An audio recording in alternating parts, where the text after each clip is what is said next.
안녕하세요. 코슬립 수면의원 원장 신홍범입니다.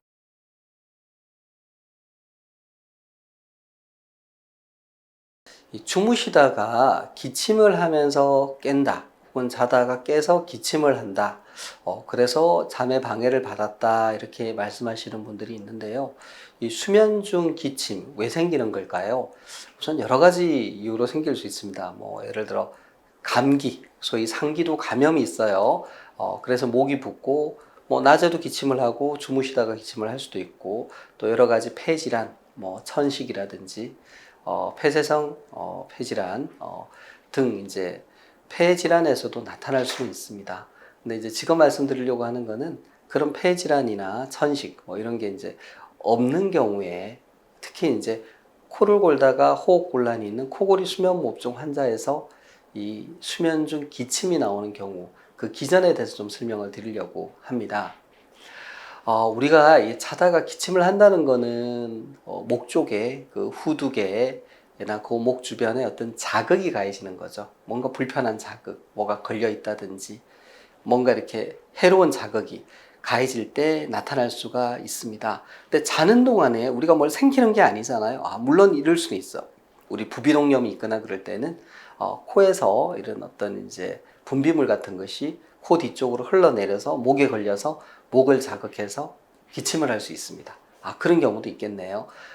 물론 이제 그 경우에는 평소에 이제 본인이 비염이 있다는 걸 알고 코 뒤쪽으로 뭔가 넘어간다라는 걸 느낄 수 있습니다. 그래서 이것 때문에 얘가 목에 걸려서 내가 간질간질하고 기침을 하게 되고, 기침을 하게 되면 뭔가 이렇게 이제 가래 같은 게 나오겠죠. 뱉게 되고, 이것 때문이구나. 그러면 이제 이비인후과 이런 데 가셔서 적절한 치료를 받으시면 됩니다.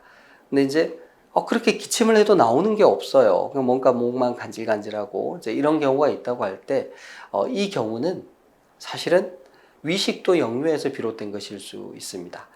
위장과 식도가 있고, 식도가 이제 당연히 쭉 위로 올라가면 이제 입으로 연결이 되죠. 혀 뒤쪽까지 쭉 연결이 되겠습니다. 그래서 어떤 분들은 위식도 역류라 그래서 위산이 역류할 수 있습니다. 그 역류한 위산이 목 부분을 자극해서 이제 기침을 하게 되고, 그 결과 잠에 방해를 받게 되는 경우가 있습니다. 근데 왜 위식도 역류가 자는 동안에 일어날까요? 우선은 주무시기 전에 이제 과식을 한 경우에 위식도 역류가 생기는 경우가 있고요. 또 너무 식사를 안 한 경우에도 위산이 분비가 되고 그 양이 많아지면 또 역류하게 되는 경우도 있습니다. 그리고 음주를 한 경우, 그다음은 초콜릿 같이 이제 위식도 역류를 잘 일으키는 음식을 드신 경우 등도 있을 수 있고, 원래 이제 위식도 역류가 있는 분들도 또 있겠죠.